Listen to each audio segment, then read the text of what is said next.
Hello po, mapagpalang araw po sa ating lahat. Today po magluluto po ako ng nilagang chicken feet. Yan.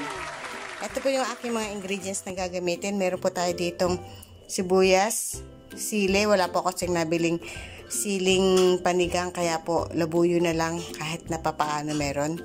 And then po chicken cubes, pamintang buo. Meron po tayong pechay, onion link, chicken feet.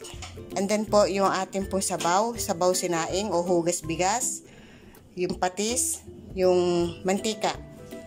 Ngayon po, nagpapainit na po ako ng aking kawali. Ito po, maglagay na po tayo ng mantika.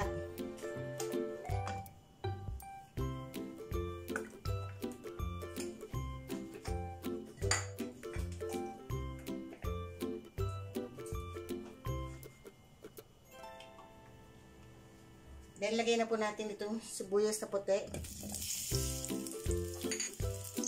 saka po yung pamintang buo.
Sangkot siya lamang po natin ito sa ganito. Bago po natin lagyan siya ng tubig.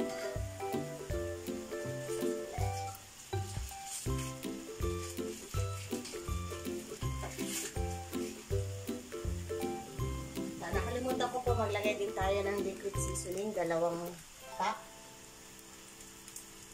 Ito po ay optional lang, pampalasa. Ang 2 po.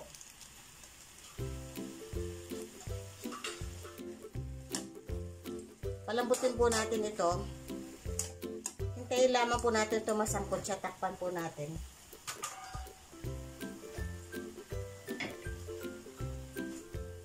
Atin po siyang balikan kapag nasangkot siya na po.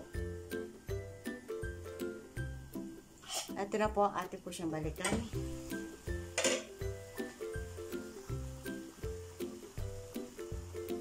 Ayusin ko lang po yung camera.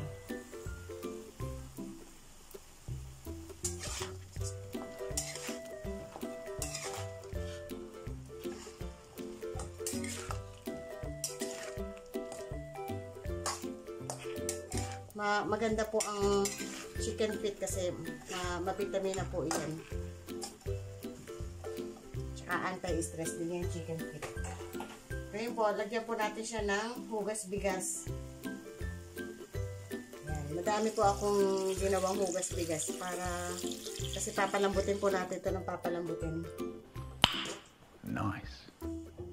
Then lagay na po natin yung chicken cubes. Pagka po ito malambot na, saka na lang po natin siya titikman at dahil nga magdadagdag po tayo ng mga yung hugas bigas.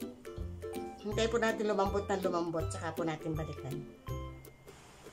Pero nga pala po akong nakalimutan sabihin, ingredients pa. Saba. Pwede po kayong optional po kung saba or mais. Kasi nakatabi eh. Kaya hindi ko po siya napansin. Maglalagay po tayo ng saba sa nilaga. Okay po. Ito po, buksan po natin. Update po sa niluluto. Nagdagdag po ako ng tubig. Sabaw sinaing.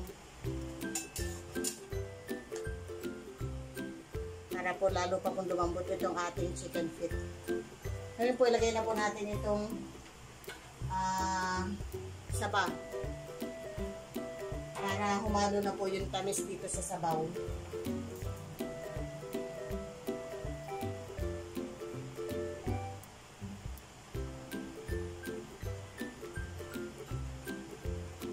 Yan, muli po takpan po natin. Pati po siyang balikan.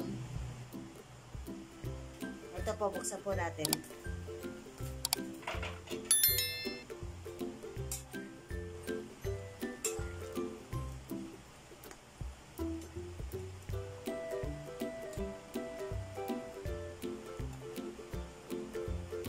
Ilagay na po natin itong gulay. Ilagay po natin itong siling labuyo. Itong onion link. Then po ating pechay.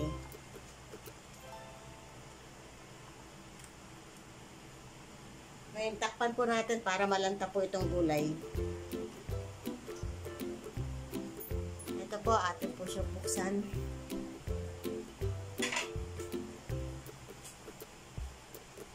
Nalanta na po itong gulay.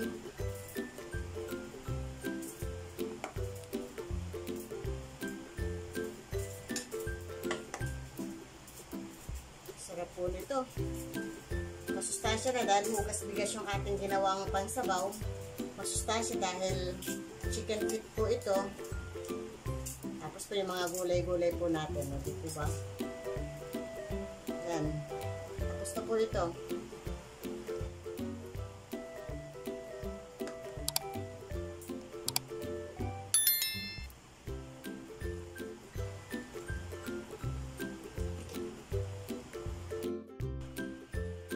Ito na po ang ating nagawang nilagang chicken feet na nilaga o nilagang chicken feet. Paan ng manok.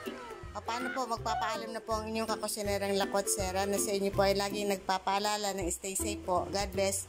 Bye-bye po.